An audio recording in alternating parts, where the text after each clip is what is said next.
Jaksa Gadungan bermodus makelar kasus atau markus korupsi dan juga calo CPNS di Kota Makassar, Sulawesi Selatan ditangkap. Jaksa Gadungan berinisial AM alias Pung itu diringkus tim gabungan Kejari Makassar dan Kejati Sulsel saat melakukan operasi tangkap tangan atau OTT pada Jumat 9 Januari 2026 malam.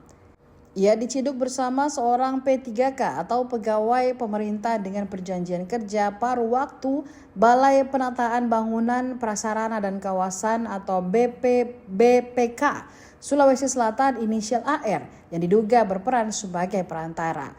Kepala Kejati Sulsel, Dr. Didik Farhan Ali Syahdi, mengatakan bahwa pengungkapan kasus ini merupakan tindak lanjut dari laporan masyarakat yang diterima jajarannya. Menurut Didik, modus yang digunakan para pelaku dengan mendatangi rumah terduga pelaku korupsi untuk diyakinkan masalahnya dapat diurus. Aksi pelaku AM itu bermula pada Mei 2025 setelah digelarnya konferensi pers dugaan korupsi perjalanan dinas fiktif periode 2022-2023 di Balai Penyediaan Perumahan Sulawesi III. Melihat tayangan konferensi pers itu, terduga pelaku AM bersama R mendatangi rumah korban berinisial IS di Jalan Andi Jemak, Kota Makassar. Pada pertemuan tersebut, R meyakinkan IS bahwa AM adalah seorang jaksa aktif di Kejati Sulsel yang memiliki kewenangan untuk menghentikan penanganan perkara korupsi. AM dan R pun meminta uang sebesar 45 juta rupiah yang dibayarkan secara bertahap, baik melalui transfer bank maupun tunai. Tak berhenti sampai di situ, para pelaku juga meminta korban mengaburkan harta kekayaan dengan memindahkan dana dari rekening pribadi ke rekening AM. Langkah tersebut diduga kuat sebagai upaya perintangan proses penyidikan yang sedang berjalan. Selain AM juga sempat menghubungi pejabat terkait melalui aplikasi WhatsApp untuk membangun kesan seolah-olah memiliki akses langsung dalam penanganan perkara. Jadi, Kejaksaan Tinggi Sulawesi Selatan telah berhasil menangkap dan mengamankan seorang oknum yang jaksa gadungan berinisial AM alias Pung dan seorang P3K atau pegawai paruh waktu pada Balai Penataan Bangunan Prasarana dan Kawasan Sulawesi Selatan inisial L. Adapun operasi tangkap tangan merupakan tindak lanjut dari laporan masyarakat terkait adanya oknum yang mengatasnamakan sebagai jaksa, yaitu jaksa mengaku jaksa pada Kejaksaan Tinggi Sulawesi Selatan yang dapat melakukan pengurusan penanganan perkara.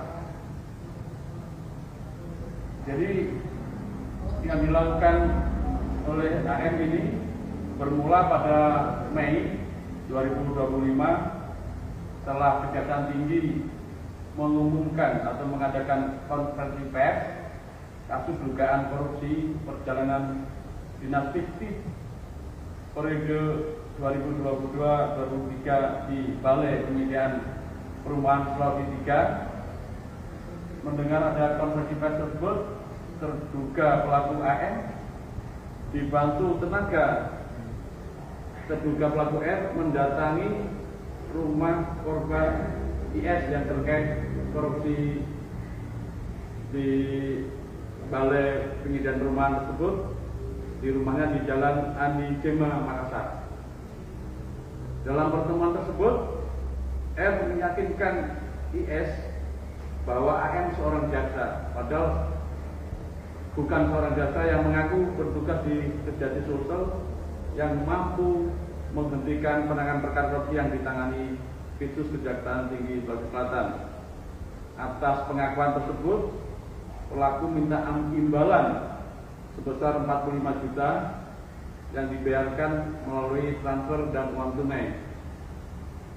Para pelaku juga meminta IS untuk mengaburkan harta, yaitu mulai mengosongkan rekening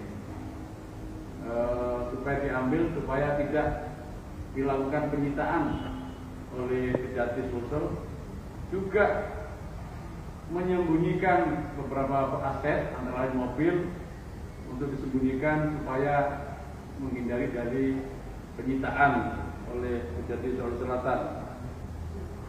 Kemudian setelah melakukan pengaburan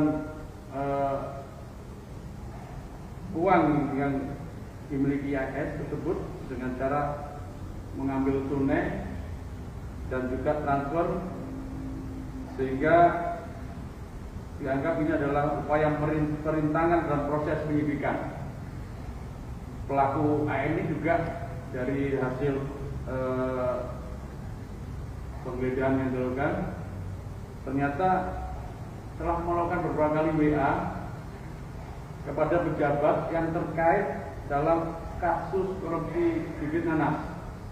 Jadi di samping tadi korupsi di perumahan, jadi juga kasus bibit nanas juga sudah menghubungi dan mulai melakukan pertemuan yang kita dalami lagi apakah juga sudah menjadi korban atau belum.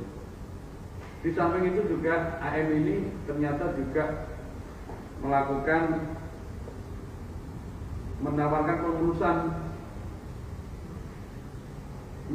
jasa masuk CPNS pada anak korban IP, yaitu dari anak IS yang dapat menjadi CPNS kejaksaan.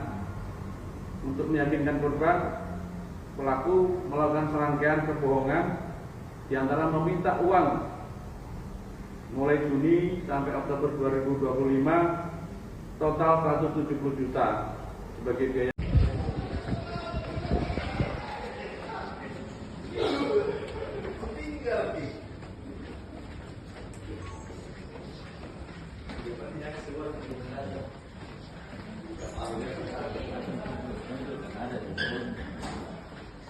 Download Tribun X sekarang, menghadirkan lokal menjadi Indonesia.